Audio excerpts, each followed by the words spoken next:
Sis threw a cake in my face and called me a loser at family dinner. So I stopped paying the bills and now.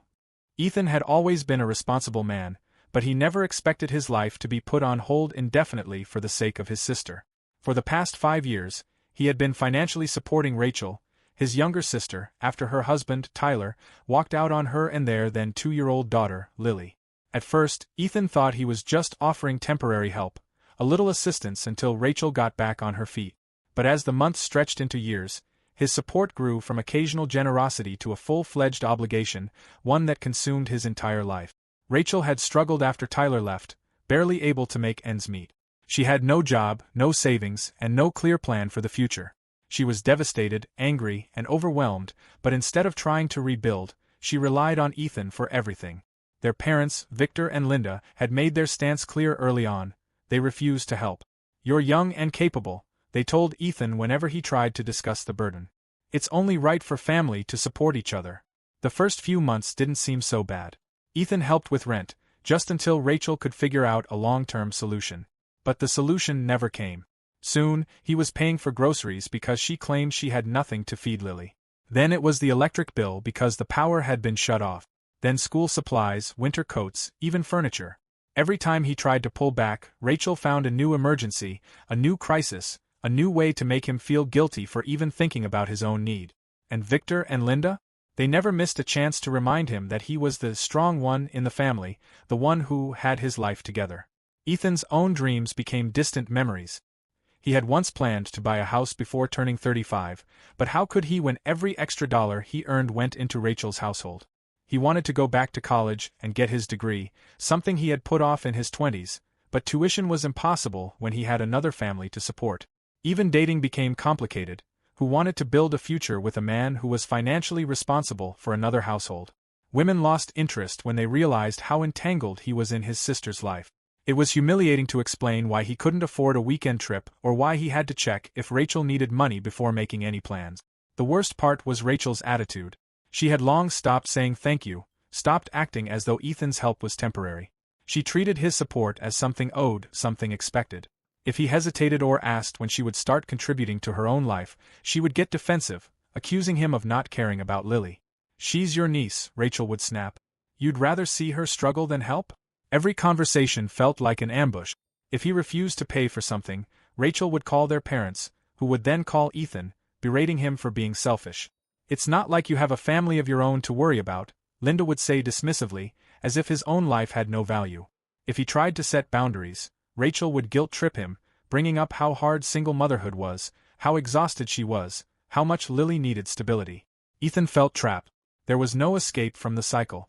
Every paycheck he earned had a portion already mentally set aside for Rachel's expenses. He worked late hours, skipped vacations, and lived in a cramped apartment, all so his sister could remain in the house she refused to give up. She never considered downsizing, never looked for extra work, never did anything beyond what was comfortable for her. And why would she? Ethan had made it easy. He hated himself for letting it happen. He hated how his parents dismissed his sacrifices, acting as though he was simply fulfilling his duty. He hated how Rachel manipulated him with guilt, how she never acknowledged how much she had taken from him. But most of all, he hated how powerless he felt. He had given up his future for his sister's survival, and no one, not Rachel, not Victor, not Linda, seemed to think he deserved anything in return. Ethan had spent 5 years sacrificing everything for Rachel and Lily. 5 years of financial strain, of working overtime, of delaying his own dreams, all so his sister and niece could have stability. And yet, the moment he thought things would finally get better, reality slapped him in the face harder than he ever imagined. Rachel had finally gotten a full-time job. Ethan had been cautiously optimistic, thinking maybe, just maybe, this meant his burden would lighten. Maybe she could start handling rent on her own, buy her own groceries, pay her own bills. Maybe he could start focusing on his own life. But instead of her calls and messages decreasing, they became more frequent. "Hey, Ethan, I just need a little extra for Lily's school fees. Could you cover utilities this month? My paycheck was lower than expected. Ethan, I had to buy new shoes for work, and things are tight. Can you send me a couple hundred?" It never stopped. At first, he didn't think much of it. He'd been supporting Rachel for so long that handing over money was second nature. But something felt off. Rachel didn't sound as desperate as she used to. There were no more frantic calls about eviction notices, no more late nights sobbing about how she couldn't afford dinner. She wasn't scrambling like before. And then Ethan started noticing little things, things that made his stomach twist in a way he didn't want to acknowledge. Her clothes. Rachel had always been frugal when it came to herself, she had no choice. But suddenly, she had name-brand outfits, neatly tailored and spotless. She was wearing expensive heels, carrying designer purses, and her hair? Professionally done, no longer the hurried ponytail she used to wear every day. Then there was the makeup. Rachel had never been the type to care much about it, but now? Now she had flawless foundation, perfectly shaped eyebrows, and lipstick that definitely wasn't from the drugstore. The final straw was the robot vacuum. Ethan had walked into her apartment one evening after dropping off groceries, because, as usual, she'd claimed she didn't have enough for a full shopping trip, when he saw it gliding smoothly across the floor. A top-of-the-line model. The kind that cost more than his monthly car payment. Something inside him snapped. That same week, he noticed more signs. Small ones at first. He would pick up Lily from school, and she would casually mention things that didn't add up. "Mommy took me to that fancy pancake place with Auntie Megan. We got a new TV. It's huge. Mommy says she got it on sale." Mommy and her friends went to a big, pretty place with lots of grapes. She said it's called a winery. Ethan felt his face burn as Lily chattered happily. His grip on the steering wheel tightened, his knuckles turning white. Rachel had been crying to him about overdue bills just last week. And yet, here she was, taking winery trips? Buying a new TV? The moment he got home, he pulled up her social media. He rarely checked. It wasn't something he ever cared about, but now? Now he needed to see it for himself. And there it was. Photo after photo of Rachel, dressed to the nines, sipping cocktails on rooftop bars, clinking glasses of wine with a group of equally well-dressed friends, laughing at concerts, posing in front of five-star restaurants. His stomach twisted as he scrolled. There were no signs of struggle. No mention of sleepless nights worrying about bills. No stress over making ends meet. No desperation, no sacrifice, no gratitude. Just luxury. Lavish brunches, boutique shopping sprees, weekend getaways. With his money. The money she begged for. The money she guilted him into giving. The money that had cost him his own future. Ethan saw red. He could handle struggle. He could handle hardship. But this? This was a betrayal. Rachel had lied. She had manipulated him, played the victim while she lived comfortably on his back. She had stolen years of his life, stolen his financial security, stolen his peace, all while laughing and sipping overpriced drinks with her friends. Ethan thought about everything he had sacrificed. The house he could never afford. The college degree he never went back for. The dates he canceled because he didn't have extra money. The sleepless nights worrying about how to balance his own bills while keeping Rachel afloat. And for what? So she could parade around as if she had built this life herself? So she could pretend she was thriving, while making him look like a fool? His jaw clenched as the humiliation settled deep into his bones. Rachel wasn't struggling. Rachel had never planned to stand on her own. And he was done being her personal bank. Ethan had spent years sacrificing his own life for Rachel, pouring his hard-earned money into her survival while his own dreams faded into the background. He had lived with the exhaustion, the guilt, the never-ending cycle of financial demands. But now? Now it wasn't just manipulation. It wasn't just lies. It was outright betrayal. One evening, Rachel called him again. "Can you watch Lily tonight? I have an important work event," she said, her voice smooth and casual, as if she wasn't asking for yet another favor. Ethan hesitated. After everything he had recently discovered, the luxury purchases, the social media posts, the winery trips, it was getting harder to pretend he didn't see what was happening. But then he thought about Lily. None of this was her fault. Fine, he muttered, already regretting it. That night, he arrived at Rachel's apartment. She barely looked at him as she rushed out the door, dressed in heels and a sleek black dress, her makeup flawless. For someone who supposedly struggled financially, she looked well taken care of. Ethan sighed, closing the door behind her. He turned to Lily, who was sitting on the couch watching cartoons, her tiny hands wrapped around a juice box. "You hungry, kiddo?" he asked, trying to push aside the irritation boiling inside him. "Mommy made spaghetti before she left," Lily chirped. Ethan nodded, heading toward the kitchen. As he walked through the apartment, he noticed something odd. A leather jacket slung over the back of a chair. A pair of large men's shoes by the door. A scent in the air, expensive cologne, strong and unfamiliar. His stomach twisted. Ethan scanned the room. The jacket was designer, the kind that cost more than his entire outfit combined. On the counter, next to Rachel's usual pile of unopened bills, was a small stack of mail. His eyes landed on an envelope. Liam Jensen. Not Rachel's name. Not even close. His pulse pounded in his ears as he picked it up. A bank statement. The address confirmed it, Rachel's apartment.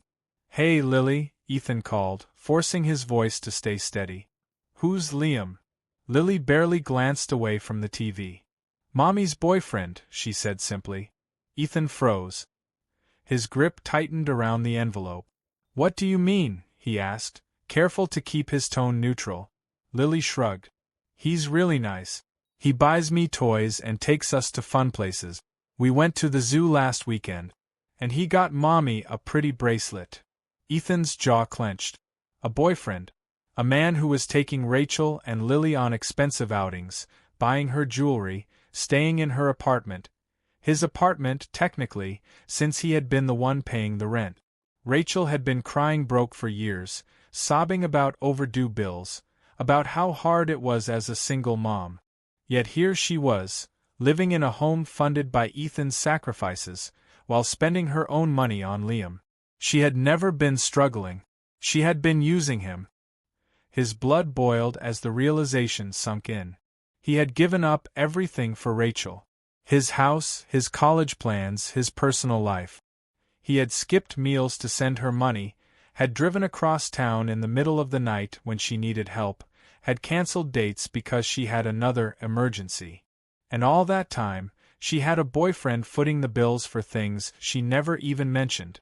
Ethan took a deep breath, forcing himself to stay calm. His hands shook with rage as he pulled out his phone. He snapped pictures of everything. The jacket, the shoes, the cologne, the mail. He moved through the apartment, documenting every sign of Liam's presence, every single clue that Rachel had been living a double life. His own sister had humiliated him, played him for a fool. She had manipulated him into believing she was barely surviving, while she was living comfortably with someone else's money. Ethan wasn't just angry. He was done. Ethan sat in Rachel's apartment, his hands clenched into fists as he waited. The evidence was all there. The designer jacket, the cologne, the bank statements addressed to Liam Jensen. And then there was Lily's innocent confirmation. Mommy's boyfriend. Mommy's bracelet.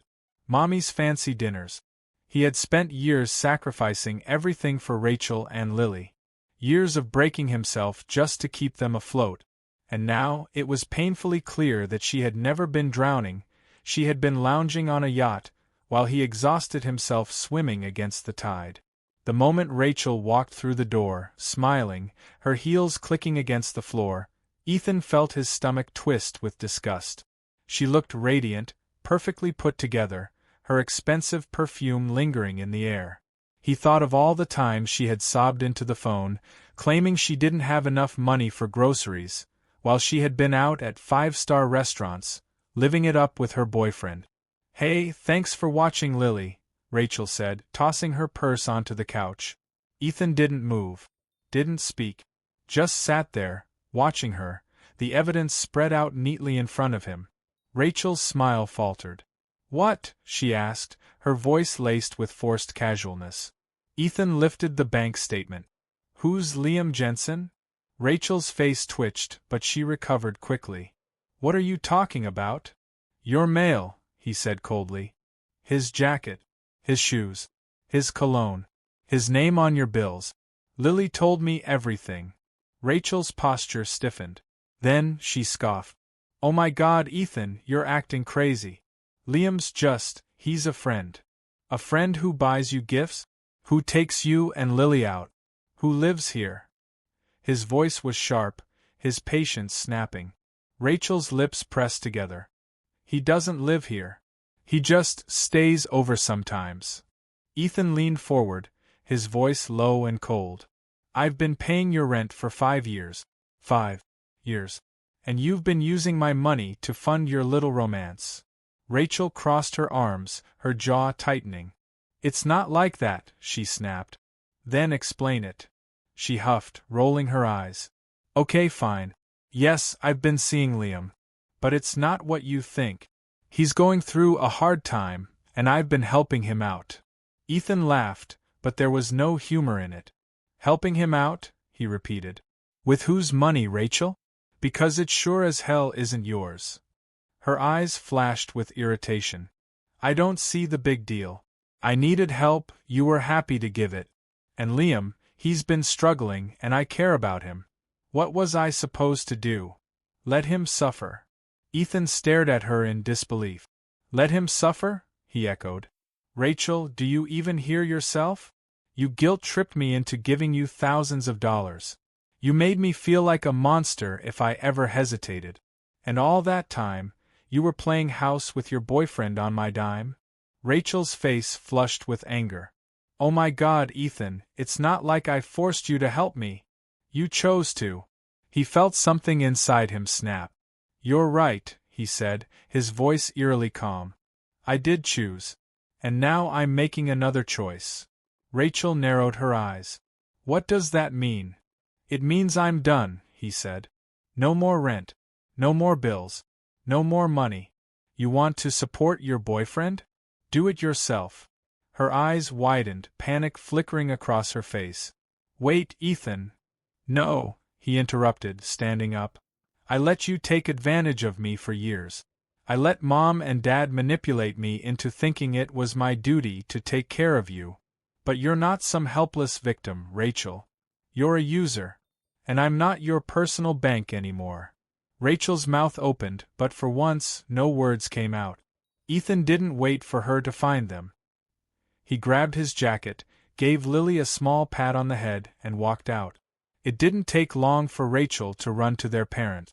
A mere 2 days later, his phone was flooded with messages from Victor and Linda. How could you do this to your sister? Rachel is struggling, and you just abandoned her? She's a single mother, Ethan. Do you even care about Lily? And his personal favorite. You're selfish. Selfish. The word made him want to laugh and scream all at once. He had put his entire life on hold for Rachel, and yet, he was the selfish one for refusing to fund her boyfriend's lifestyle? He didn't bother replying. For the first time in years, he didn't feel obligated to explain himself. Rachel had made her choices. Now she would have to live with them. A week passed. For the first time in years, Ethan felt relief. The weight of Rachel's financial drain was finally off his shoulders. Then she showed up at his doorstep. A wide, insincere smile plastered on her face. In her hands, a fancy, overpriced cake in a pristine white box. Ethan eyed her warily. What do you want? Rachel sighed dramatically. Come on, Ethan. I just wanted to say sorry. Can't we be family again? He didn't move. You brought me a cake? She nodded, flipping open the box. Inside was an expensive, elegantly decorated cake. Happy 6-month anniversary, Liam and Rachel. Ethan felt his blood turn to ice. The realization was immediate. She hadn't brought the cake for him. She had brought it for her boyfriend. She had walked into his home, after everything she had done, pretending to make peace, when in reality, she had mistakenly brought her anniversary cake. A cake celebrating 6 months of a relationship funded by Ethan's money. Slowly, he looked up at her. Rachel's expression shifted from smug to pure panic as she realized her mistake. Ethan, wait, But it was too late. His lips curled into a bitter smile. This is for Liam, isn't it? Rachel paled. No. You came here, pretending to apologize, and you couldn't even keep your lies straight. Rachel's face twisted with fury. You're such a loser, she screeched, grabbing the cake and hurling it at him. Thick frosting smeared across his face and clothes, the scent of sugar filling the air as chunks of cake slid onto the floor. Ethan stood there, cake dripping from his chin as Rachel seethed, breathing heavily. She expected him to react, to yell, to argue, to chase her out in anger. But instead, Ethan simply wiped the frosting from his face, laughed, and turned toward the door. Rachel blinked. What? He opened the door. Get out, he said, his voice devoid of emotion. She hesitated. Now. For the first time, Rachel looked small. She opened her mouth, as if trying to come up with some last-minute excuse, some way to regain control. But there was nothing left to say. With a final huff, she stomped out, slamming the door behind her. Ethan exhaled, wiping the last bits of frosting from his face. He had lost years to Rachel's manipulation. But as he looked around his apartment, his own space, free from her demands, he realized something. He had finally won. Ethan had spent years being the fool, the doormat, the safety net that Rachel trampled over while she lived a double life. He had let her take his money, his time, his future, always convincing himself it was for Lily, always justifying the sacrifices. But after that final humiliation, standing there with cake dripping from his face, watching his sister storm out in a childish rage, something inside him hardened. For years, Rachel had acted as if his money was her right, as if Ethan owed her for simply existing, as if all his sacrifices were nothing more than an expectation. Well, it was time she learned a lesson. Ethan didn't just cut her off. He wanted every last cent back. For the first time in years, he took control. He gathered every bank transfer, every receipt, every Venmo and PayPal transaction. He combed through old emails, text messages, and even handwritten IOUs from the early years when Rachel had promised to pay him back once she got on her feet. The grand total? $39,000. $39,000.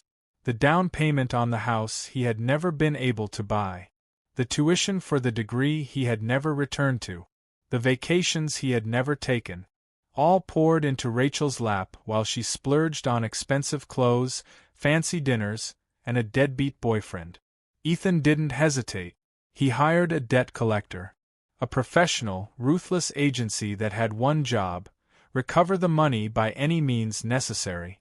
Rachel's delusions of entitlement came crashing down when the first official demand for payment arrived in her mailbox. It wasn't a casual text from Ethan. It wasn't a heated argument she could manipulate. It was a formal legal notice, stamped and certified, demanding she repay the full amount immediately or risk severe consequences. Wage garnishment, a destroyed credit score, potential legal action. Rachel panicked. She had never expected Ethan to actually fight back. For years, he had been the responsible one. The good one. The family man who would never dare to go after his own sister. But this wasn't the Ethan she had gotten used to exploiting. This Ethan was done. Rachel and Liam scrambled. The debt wasn't just an annoyance, it was a serious threat. Liam, always so smug, so content living off Rachel's deception, suddenly wasn't laughing anymore. His credit score was on the line. His financial stability was in jeopardy. He might have been fine leeching off Rachel when Ethan was the one covering her bills, but now? Now, Rachel's mess was his problem. Desperate, Liam tried to negotiate. He reached out to the debt agency and offered a one-time payment of $5,000, hoping it would make the problem disappear. It didn't. Ethan had been too smart. He had structured the debt so that Rachel couldn't just throw a few $1,000s at it and walk away. The agency refused the lowball offer. Instead, they proposed a payment plan, $500 a month, until the full $39,000 was repaid. Liam hesitated. Rachel lost it. "This is insane," she screamed at him. "We can't afford $500 a month." Liam's expression darkened. "We? No, Rachel, you can't afford it. I had nothing to do with this." Rachel's stomach dropped. Liam wasn't going to take the fall for her. The same man she had just celebrated a 6-month anniversary with, the man she had thrown cake in Ethan's face over, was now distancing himself as fast as he could. And Rachel was left holding the bill. Meanwhile, chaos erupted in the family. Rachel ran back to Victor and Linda, sobbing, playing the victim as always. "Ethan is destroying my life," she wailed. "He's ruining me over some stupid money." Linda's response was immediate. She called Ethan, her voice shrill with anger. "I cannot believe you would do this to your own sister." Ethan didn't bother to argue. "I want my money, Mom," he said flatly. "That's all there is to it. She's your family." Linda shrieked. "You don't demand money from family." Ethan laughed. "That's funny," he said. "Because for 5 years, she had no problem demanding it from me." Linda refused to listen. "You're being petty," she snapped. "Rachel is struggling." "No, she's not," Ethan cut her off coldly. "She had plenty of money for new clothes. Plenty for Liam. Plenty for vacations and nights out. But when it comes to paying me back, suddenly she's struggling?" Linda sputtered. "That's not the same." Ethan's patience snapped. "Either she pays me, or the collectors take it from her piece by piece. I don't care how she gets the money. But I'm done being her piggy bank." And with that, he hung up. Rachel went silent. For the first time in years, her social media went dark. No more pictures of fancy cocktails. No more luxury brunches. No more treat-yourself posts with new designer bags. Ethan could only imagine why. She couldn't afford to flaunt her lifestyle anymore. Because every spare dollar she had was now being siphoned away to pay back the brother she had betrayed. The drama in the family raged on. Linda refused to speak to Ethan. Victor called him cruel. Extended relatives whispered about how he was being too harsh. But Ethan? He didn't care. For 5 years, he had given everything to Rachel. She had lied. She had manipulated. She had laughed at his sacrifices while living in luxury. And now? She was paying the price. Every single month. Ethan had waited years for this moment. For 5 years, his paycheck had never truly belonged to him. Every extra dollar, every bit of financial breathing room, had gone straight into Rachel's bottomless pit of emergencies. Her rent, her bills, her groceries, her car repairs. But now, things were different. The first payment arrived in his account, a crisp $500 wired directly from the agency handling Rachel's debt. Ethan stared at the number for a long moment, almost in disbelief. It was his money, his to use, his to spend, his to enjoy. And he knew exactly what to do with it. For 2 suffocating summers, he had driven around in a car with a broken AC. Because, of course, Rachel had always needed the money more. He had spent countless hours sweating through traffic, peeling his shirt away from his back, feeling like a prisoner in his own vehicle while Rachel sat in an air-conditioned apartment she hadn't even paid for. Not anymore. Ethan drove straight to the auto repair shop and had the AC fixed that very afternoon. For the first time in years, he wasn't the one suffering so Rachel could live comfortably.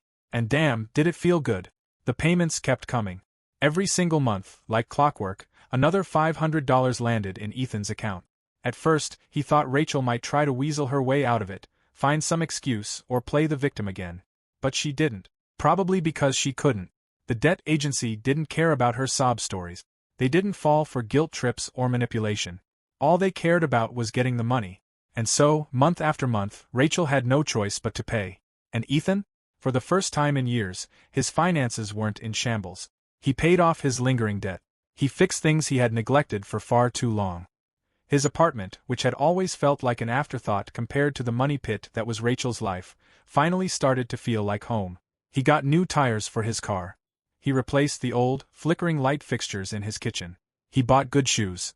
Not the cheap ones that wore out after 6 months, but a high-quality pair that would last. And slowly, for the first time in 5 years, His savings account began to grow again. His parents, of course, refused to acknowledge any of it. Linda and Victor still clung to the delusion that Rachel had been wronged. They still acted as though Ethan had betrayed the family by demanding back the money he had sacrificed for her. They still refused to admit that Rachel had used him like a walking ATM. They didn't care that she had lied. They didn't care that she had manipulated. They didn't care that she had laughed in his face while spending his money on a deadbeat boyfriend. To them, Ethan was the problem. It was almost laughable. And honestly, Ethan couldn't care less. Because while his parents sat in their self-inflicted ignorance, one person in the family saw the situation for exactly what it was. Uncle Greg, his mother's brother. The only one who had ever spoken up. The only one who had ever taken Ethan's side. And the moment Greg heard about Rachel's debt payments, he burst into laughter. "She's actually paying you back?" Greg wheezed, clutching his stomach as he sat across from Ethan at their favorite diner. "Every damn month," Ethan confirmed, stirring his coffee. Greg shook his head, grinning. "Jesus. This is better than I ever could have imagined. I swear, Ethan, I'm gonna be telling this story at every family gathering for years." Ethan smirked, taking a sip of his premium dark roast, the expensive kind that he could finally afford to enjoy without guilt. "Be my guest." Greg wiped away a tear of laughter. "So, how's Rachel handling it?" Ethan shrugged. "She's gone completely silent on social media." Greg snorted. "No more overpriced cocktails? No more treat-yourself posts? Not a single one." They clinked their coffee mugs together like it was a damn victory toast. Because in a way it was. For the first time in 5 years, Ethan was free. No more being the backup plan. No more being the safety net. No more being used and discarded whenever it was convenient for Rachel. He was done. Rachel could struggle. Rachel could suffer. Rachel could learn, finally, what it was like to stand on her own 2 feet. Ethan didn't owe her anything anymore. And it was the best damn feeling in the world.